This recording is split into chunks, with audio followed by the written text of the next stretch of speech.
রব্বুল আলামিন বলেন, ইয়া আইয়ুহাল্লাযীনা আমানু হাল আদুল্লুকুম আলা তিজারাতিন তুনজিকুম মিন আযাবিন আলীম। আমি তোমাদেরকে এমন ব্যবসা সম্পর্কে বলবো না যেই ব্যবসা করলে তোমাদেরকে জাহান্নামের শাস্তি থেকে মুক্তি দেওয়া হবে। ব্যবসা কি? তুমিনুনা বিল্লাহ,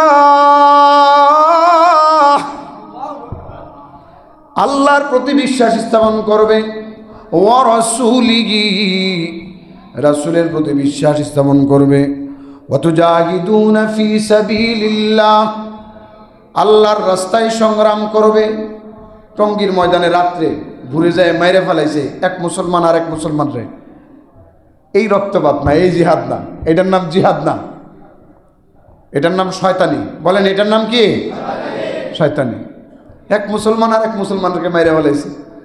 এই মুসলমানগুলা আমেরিকার কোন কাফের মারছে? কথা বলেন। এই মুসলমানগুলা বার্মিজ কোন কাফের সৈন্য মারছে?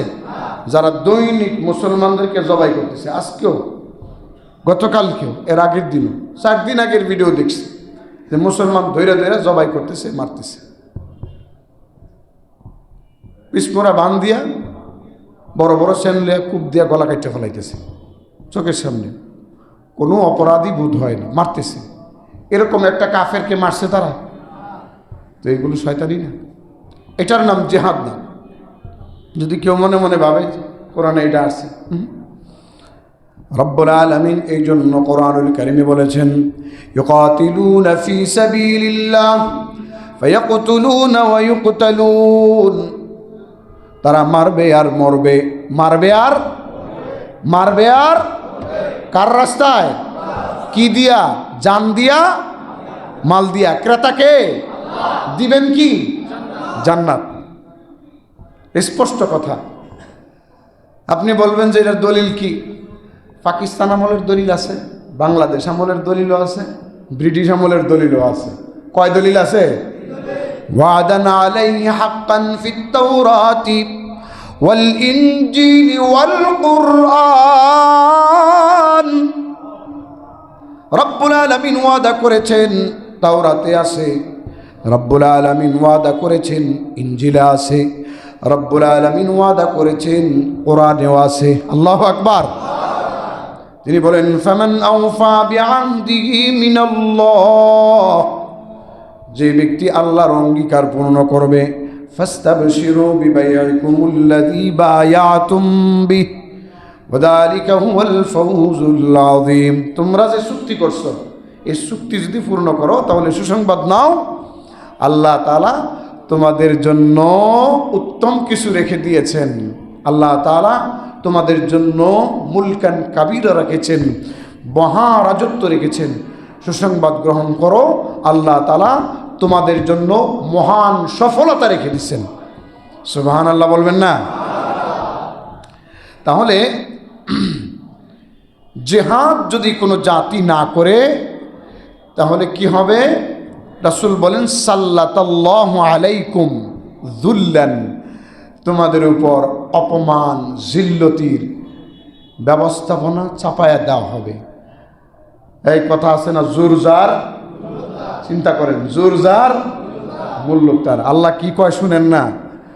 রব্বুল আলামিন কোরআনুল কারীমে বলেন, وَأَعِدُّوا لَهُم مَّا اسْتَطَعْتُم مِّن قُوَّةٍ وَمِن رِّبَاطِ الْخَيْلِ تُرْهِبُونَ بِهِ عَدُوَّ اللَّهِ وَعَدُوَّكُمْ, তোমরা যথাসাধ্য কুওয়াত অর্জন করো। মুসলিম শরীফের হাদিস খুলে দেখবেন কুওয়াত কাকে বলে, শক্তি কাকে বলে। আল্লাহর নবী দুইবার বলেছেন, আলা ইন্নাল কুওয়াতা আর-রামি, শক্তি হলো নিক্ষেপযোগ্য যন্ত্র। শক্তি হলো নিক্ষেপযোগ্য যন্ত্র, যার মাধ্যমে নিক্ষেপ করা যায়। মিনজানিক ছিল তখন, কামান ছিল, আগুনের গোলার কামান। এখন আপনি যত কামানের অধিকারী হবেন, আপনি যত ভারী অস্ত্র শস্ত্রে সুসজ্জিত হবেন, আপনার কাছে যত শক্তিধর অস্ত্রের মজুদ থাকবে, আপনাকে বিশ্বের মানুষ ততই ডরাবে। শক্তি ছাড়া বেল নাই। আল্লাহ রাসূল সাল্লাল্লাহু আলাইহি ওয়াসাল্লাম হাদিস শরীফে এই জন্য বলেছেন, শক্তিশালী মুমিন আল্লাহর কাছে প্রিয়। ল্যাবরাড্ড পরে থাকবেন, তসবিহ লইয়া মারতেছে, মারতেছে আমারে, আপনারা দেখেন না। আপনার শত্রুর সাথে আপনি ময়দানে নেমে গেছেন কুস্তিতে, আপনার শত্রু আপনাকে মারতেছে, বক্সিং মারতেছে, নাক মুখ বক্সায় একবারে চ্যাপটা বানায় ফেলাইতেছে, আপনি বলতেছেন সারা বিশ্বের মিডিয়া দেখে না আমাকে মারতেছে, হবে এটা? আরে আপনি তো লড়াইয়ের ময়দানে আছেন। লড়াইয়ের ময়দানে থাইকা আকুতি মিনতি চলে না, মারতে হবে আর মরতে হবে। বলেন না, কথা বলেন না, মারতে হবে আর মরতে হবে। লড়াইয়ের ময়দানের সিস্টেমটা এটা। তা আমরা আল্লাহর সিস্টেম ফলো করি না, দেখেই আমাদের আজকে অবস্থা। শক্তি নাই আমাদের, আছে শক্তিটা ওইলি বংশের মধ্যে কে শক্তিশালী হয়ে গেল এরে দাবাও, দুই বংশের মধ্যে কে বেশি শক্তিশালী হইল এরে দাবাও, ভাইয়ের মধ্যে কে শক্তিশালী হইল এরে দাবাও। এই হচ্ছে আমাদের পরিস্থিতি। আমরা কোন জগতে আছি আল্লাহ ভালো জানে। আমাদের চেয়ে একটা পাগলেরও বুঝ সুন্দর। ও মুসলমান, এই জন্য আল্লাহ রাব্বুল আলামিন বলেছেন, ওয়াইদ্দু লাকুম মাসতাতাতুম মিন কুওয়া, যথাসাধ্য শক্তি অর্জন করো, মির রিবাতিল খাইল, ঘোড়দৌড় শিখো, দৌড়ের প্রতিযোগিতা করো, অস্ত্রের প্রতিযোগিতা করো, অস্ত্রের প্রশিক্ষণ নাও। বাংলাদেশ সরকারকে বলবো, আপনারা সারা বাংলাদেশের প্রত্যেকটা স্কুলে কলেজে সামরিক প্রশিক্ষণ বাধ্যতামূলক করেন। কথা ঠিক কিনা? যদি দেশকে বাঁচাতে হয় সামরিক প্রশিক্ষণ বাধ্যতামূলক। আর মুসলমানদের সিস্টেম কি জানেন? ইসলামের সিস্টেম হলো প্রত্যেকটা ব্যক্তি মুজাহিদ, প্রত্যেকটা ব্যক্তি সৈনিক, প্রত্যেকটা ব্যক্তি তার জন্য সামরিক প্রশিক্ষণ থাকা বাধ্যতামূলক। ল্যাবরা হয়ে বসে থাকার কোনো সুযোগ ইসলামে নাই। যদি এইভাবে বসে থাকেন ওরা আপনাদেরকে মারবে, স্বাভাবিক। ওই যে আল্লাহ রাসূল বলছেন, তারাকতুমুল জিহাদা, জিহাদ ছেড়ে দাও, ফাসাল্লাতাল্লাহু আলাইকুমুয-যিল্লা, ফাসাল্লাতাল্লাহু আলাইকুম-যুল্লা। আল্লাহ রাসূল বলেছেন তোমাদের উপর লাঞ্ছনা অপমান চাপায়া দেওয়া হবে। তো আমরা জিহাদ ছাইরা দিছি, আর জিহাদ যারা করতে চায় এদেরকে জঙ্গি বানায় দিছি, বাস নিজেই নিজের শত্রু হয়ে গেছি। আরে ঘরের ইন্দুরে বেড়া কাটে, শত্রু কারে বলবেন আপনি? এই জন্য সব জায়গায় থেকে আওয়াজ তুলতে হবে, আমাদের সামরিক প্রশিক্ষণ চাই, সব জায়গা থেকে, সব স্থান থেকে। নতুবা সামনের বাতিল আপনি মোকাবেলা করতে পারবেন না। সামনে যে ফিতনা আসতেছে, এই বাংলাদেশের ফিতনার কথা বলছি। এতদিন তো আপনারা দেখেছেন পাকিস্তানের রাজাকার, সামনে দেখবেন ভারতের রাজাকার। কথা বলেন ঠিক কিনা? তো এতদিন পর্যন্ত দেখছেন ব্রিটিশের রাজাকার, সামনে আরো কত রাজাকার দেখবেন, হিসাব নাই কোনো। যদি পরিস্থিতি মোকাবেলা করতে হয় সার্বিকভাবে, সকল দিক থেকে আন্তরিকভাবে সকলকে এক আর ন্যাক হয়ে ঐক্যবদ্ধ থাকতে হবে, এর কোনো বিকল্প নাই। এই জন্য রব্বুল আলামিন বলেছেন, তুরগিবুনা বিহি আদুওয়াল্লাহ, যদি শক্তি হও, যদি শক্তিশালী হও, যদি তোমাদের শক্তিমত্তা থাকে, শক্তি অর্জন হয়, তাহলে তোমাদের ভয়ে সন্ত্রাসীরা পলায়ন করবে। কারা পলায়ন করবে? সন্ত্রাসীরা পলায়ন করবে। বোঝা গেল সন্ত্রাসীদেরকে ভয় দেখায় যারা, তারা আল্লাহর দল। বলেন না, কার দল? এই জন্য সন্ত্রাসীরা প্রকৃতপক্ষে মুমিন যারা, মুজাহিদ যারা, তাদেরকে সন্ত্রাসী আর জঙ্গি বলে। কথা ঠিক কিনা? এই পাইছেন তো কোরআনে সূরা তাওবা, সূরা আল আনফালের 60 নম্বর আয়াতটা পড়ে দেখেন। আজকে বিশ্বের সন্ত্রাসীদের বিপক্ষে যারা কথা বলে তাদেরকে জঙ্গি বলা হয়। আজকে ইসরায়েলি সন্ত্রাসীর বিরুদ্ধে যারা কথা বলে তারাই পৃথিবীতে জঙ্গি নামে অবহিত। আজকে আমেরিকার সন্ত্রাসীর বিরুদ্ধে যারা কথা বলে তারাই আজকে দেখা যায় সন্ত্রাসী হিসেবে আখ্যায়িত। আরে তোমরা সন্ত্রাসী বলো, যাই বলো, তারা হলো সন্ত্রাসীদের সন্ত্রাসী, তারা সন্ত্রাসীদের সন্ত্রাসী। সন্ত্রাস যারা তাদেরকে দমন করে, আর তারা হলো আল্লাহর দল। বলেন না, কার দল? এই জন্য ভাইয়েরা আমার, আপনারা যে যেখান থেকে যত কিছু বলেন না কেন, যত অপবাদ দেন না কেন, রব্বুল আলামিনের দলের ব্যাপারে তিনি নিজে লিখে দিয়েছেন, উলাইকা হিজবুল্লাহ, উলাইকা হিজবুল্লাহ, তারা হলো আল্লাহর দল। উলাইকা হুমুল গাফিলুন, উলাইকা হুমুল মুফলিহুন, তারা বিজয়ী হবে, তারা কামিয়াব। কেন কামিয়াব? কাতাবাল্লাহু লাআগলিবান্না আনা ওয়া রুসুলি, আল্লাহ বলেন আমার রাসূল, আমার রাসূলের সঙ্গে যারা থাকবে তারা, এবং আমার রাসূলের দলে যারা থাকবে তারা, আমার দলে যারা থাকবে তারা, তাদের বিজয়টাকে আমি আল্লাহ নিজ হাতে লিখে দিছি। কে লিখে দিছেন? লিখে দিছেন আল্লাহ।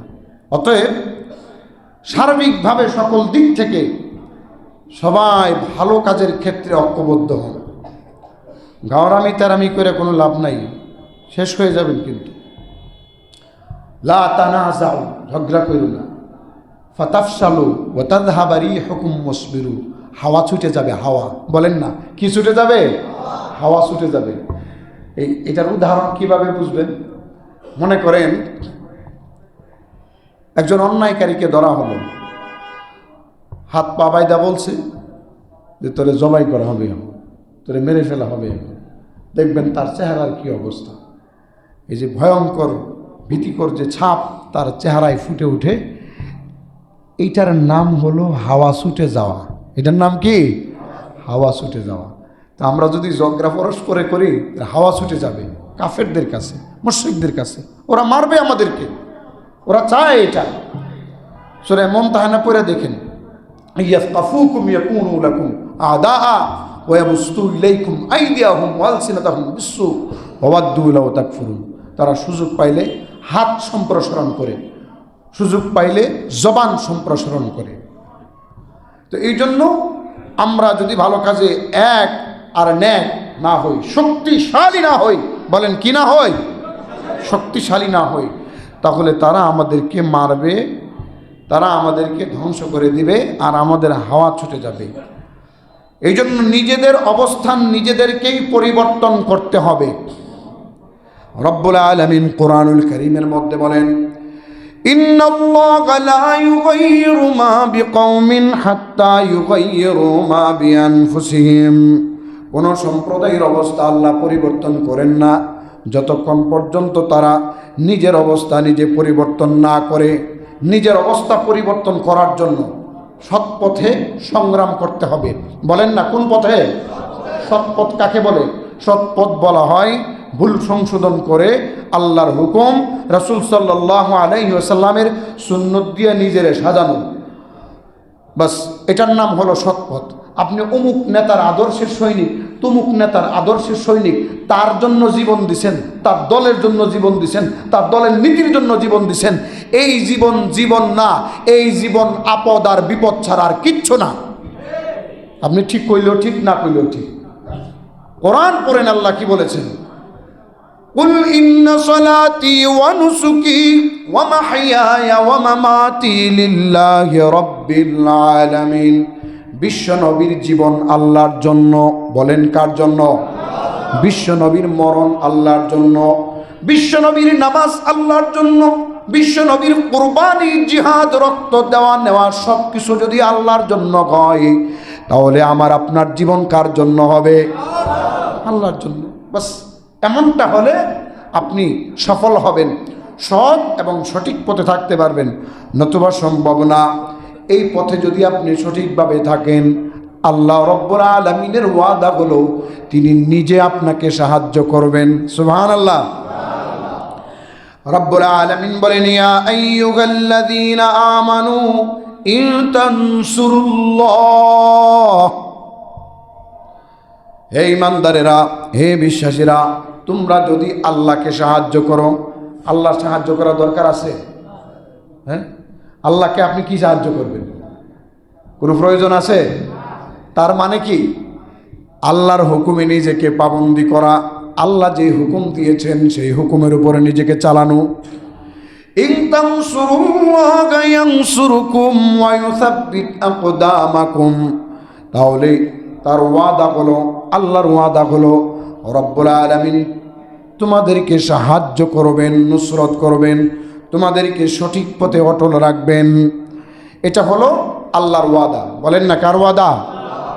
আপনাদের জিজ্ঞেস করি, যাদেরকে আল্লাহ সাহায্য করেন বা করবেন, যাদেরকে আল্লাহ সৎ পথে অটল রাখবেন, তাদেরকে পরাস্ত করার মতো, পরাজিত করার মতো কোনো লোক আছে?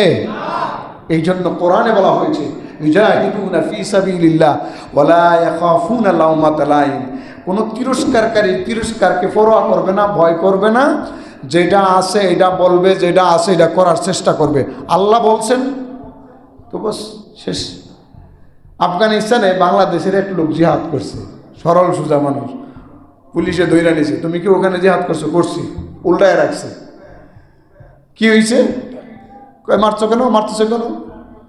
কয় তুমি তো ওখানে জিহাদ করছো, এই জন্য উল্টায় রাখছো। তাইলে সমস্যা নেই, তাহলে আমার সাথে আল্লাহ আছে। আমার সাথে কে আছে? আল্লাহ আছে। জিহাদ আল্লাহর রাস্তায় যে যেখান থেকে ন্যায়ের পথে করতেছে, তার সাথে আছেন কে? তারে বাঁচাবেন কে? তাকে সাহায্য করবেন কে? নবী যখন ভয় পাচ্ছিলেন, তখন আল্লাহ রাব্বুল আলামিন অভয় দিলেন, ওয়াল্লাহু ইয়াসিমুকা মিনান নাস। নবী আপনি সরাসরি, একেবারে সরাসরি স্পষ্ট আকারে সব কিছু পৌঁছে দেন, বলে দেন। সাহায্য করার মালিক একমাত্র কে? আল্লাহ সুবহানাহু ওয়া তাআলা। সব জায়গায় আপনার আমার অবস্থানটাকে ধৈর্যশীল করতে হবে, সৎ পথে। ওয়াতাওয়াসাউ বিল হাক্কি ওয়াতাওয়াসাউ বিস সবর। হক পথের নসিহত করতে হবে, ধৈর্যের সাথে করতে হবে। মনে রাখতে হবে আল্লাহ রাসূল সাল্লাল্লাহু আলাইহি ওয়াসাল্লাম বলেছেন, ইয়াতি আলান নাসি জামানুন আস-সাবিরু ফীহিম আলা দীনিহি কাল কাবিদ আলাল জামর। হাতের মধ্যে জ্বলন্ত অঙ্গার রাখা যেমন কঠিন, শেষ জামানায় ঈমান ধরে রাখা ততটা কঠিন হবে। এজন্য আমরা যে যেখান থেকে পারি সেখান থেকে ধৈর্যের সহিত সত্যের পথে অটল থাকার চেষ্টা করব ইনশাআল্লাহ। কাফেরদেরকে বন্ধু বানাবো না, কেননা তারা আমাদের কখনো বন্ধ হতে পারে না। সূরা ফাতহ পড়বেন, ওখানে পরিষ্কার আছে মুহাম্মাদুর রাসূলুল্লাহ, মুহাম্মদ সাল্লাল্লাহু আলাইহি ওয়াসাল্লাম আল্লাহর রাসূল। ওয়াল্লাযীনা মাআহু আশিদ্দাউ আলাল কুফফার, তার সঙ্গী সাথী যারা পরস্পরের নম্র কিন্তু কাফেরদের ক্ষেত্রে কঠিন। কথাটা কার? এই জন্য রব্বুল আলামিন বলেছেন, লা তাত্তাখিযু আবাকুম, হে ঈমানদারেরা, হে প্রকৃত বিশ্বাসীরা, তোমরা তোমাদের বাবা, ভাই, আত্মীয় স্বজন তাদেরকে অভিভাবক বানায় না, তারা যদি ঈমানের উপর কুফরিকে প্রাধান্য দেয়। আল্লাহ বলেছেন এক কথা, ওই কথা প্রাধান্য না দিয়া অন্য কথার উপরে প্রাধান্য দেয়, এমন বাবা মা, এমন নেতাকে অভিভাবক বানায় না। এই আদেশটা কার? এই কথাটা কার? তো দেখে শুনে চলতে হবে না? অবশ্যই। যদি না করা হয় তাহলে দুনিয়াও শেষ, আখিরাতও শেষ। কয়দিন আপনার বাপে দেখে রাখবো কুফরি কথা বইলা? কয়দিন আপনার নেতা দেখে রাখবো শিরকি কথা বইলা? কয়দিন আপনার নেতা, আপনার আমার অভিভাবক অন্যায় পথে থাইকা নিজে অন্যায় পথে চইলা বাস আপনাকে পরিচালনা করবে? কয়দিন? হায়াত শেষ হয়ে গেলে এই পোলা বাপের দুর্নাম করবে। কথা ঠিক কিনা? যদি আপনি আপনার ছেলেকে সন্ত্রাস বানান, নেশাখোর বানান, সমাজে উশৃঙ্খল বানান, তাহলে একদিন এই সন্তান আপনার দুর্নাম করবে। আপনি যদি কাফন চুরি করে থাকেন তাহলে আপনার ছেলে মাশাআল্লাহ ধরে রাখেন, এই কবর থেকে লাশ তুইলাই না পাছায় বাঁশ দিয়া চৌরাস্তায় দাঁড় করায় রাখবে। ধরে রাখেন। এই জন্য কখনো খারাপ মানুষকে অভিভাবক বানানো যাবে না। এরপরে আমাদের খুব খেয়াল রাখতে হবে, আমরা মুসলিম, আমাদের ধার করার কোনো প্রয়োজন নাই। ইসলাম পূর্ণাঙ্গ। বর্তমান সময়ে আমাদের সামনে খুব নিকটে আপনার একটা উৎসব আসতেছে, সেটা কি 31st নাইট। এই রাতে অনেকে মদ্যপান করবে। নতুন বছর শুরু হয়েছে মদ পান দিয়া, গাঞ্জা দিয়া। নতুন বছর শুরু হয়েছে গান দিয়া। নতুন বছর শুরু হইতেছে ডান্স দিয়া। নতুন বছর শুরু হচ্ছে অনেকের প্রেমের সম্পর্ক আছে, হ্যাঁ, বেহায়াপনা দিয়া, জেনা দিয়া, ব্যভিচার দিয়া। নতুন বছর শুরু হবে অমুক দিয়া, তমুক দিয়া। এই যে অন্যায়, অনাচার, অবিচার, আপনাদেরকে আমি বলি, শেষ জামানার একদল লোক গান শোনার কারণে গান শোনার কারণে, বলেন কি শোনার কারণে? গান শোনার কারণে আল্লাহ তাআলা রাত্রে ঘুমানোর পর তাদেরকে বানর বানায় ফেলবেন। কি বানাবেন? সাহাবায়ে কেরাম জিজ্ঞেস করলেন, ইয়া রাসূলুল্লাহ, তারা কি নামাজ পড়বে না? হ্যাঁ পড়বে। তারা কি রোজা রাখবে না? হ্যাঁ পড়বে। তারা কি অন্যান্য ইবাদত পালন করবে না? হ্যাঁ করবে। এরপরেও আল্লাহ তাআলা এই গান শুননেওয়ালাদেরকে রাত্রে ঘুমানোর পর গান শুনতে শুনতে ঘুমিয়ে যাওয়ার কারণে, গানের এরকম একটা অবস্থা তৈরি করার কারণে, একটা হারামে জড়িত হওয়ার কারণে, এটার প্রতি আকৃষ্ট হওয়ার কারণে শেষ জামানার একদল লোককে আল্লাহ তাআলা রাতে বানর বানায় দিবেন। বলেন কি বানায় দিবেন? বানর বানায় দিবেন। তাহলে বোঝা গেল কোরআনুল কারীমে আল্লাহ তাআলা বলেছেন কুনু কিরাদাতান খাস, এই নিকৃষ্ট বানর হয়ে যাও, নিকৃষ্ট বানর হয়ে যাও। এই আযাব যে জাতির উপরে দেওয়া হয়েছিল ওই জাতির একটা অংশ বর্তমান সময়েও বিদ্যমান আছে, ওই আযাবের একটা অংশ বর্তমান সময়ে বিদ্যমান আছে। আপনারা যে যাই কিছু করেন, পাপাচার করেন, অমুক করেন, তমুক করেন, সীমা লঙ্ঘন করেন, সমস্ত সীমানার একচ্ছত্র মালিক কে? তিলকা হুদুদুল্লাহ, আল্লাহ বলে দিয়েছেন এটা আল্লাহর সীমারেখা, লঙ্ঘন কইরো না। ওমা ইয়াতাআদ্দা হুদুদাল্লাহ ফাউলাইকা হুমুয যালিমুন। এই সমস্ত অপসংস্কৃতি, এই সমস্ত অন্যায় অনাচার আমাদের মাঝে আমরা ছড়িয়ে দেব না। কোনো ধরনের বিধর্মী অনুষ্ঠানে যায় আমরা শুভ ক্রিসমাস ডে এই ধরনের কিছু বলবো না, কারণ এই ধরনের অভিবাদন সম্পূর্ণ হারাম। সম্পূর্ণ কি? হারাম। শুভেচ্ছা, অমুক পূজার শুভেচ্ছা, তমুক পূজার শুভেচ্ছা, এগুলো নিয়ে আমি অতীতে আলোচনা করেছি। মনে রাখতে হবে বিধর্মীদের অনুষ্ঠানের শুভেচ্ছা বিনিময় করা সম্পূর্ণরূপে হারাম এবং এটা শিরক।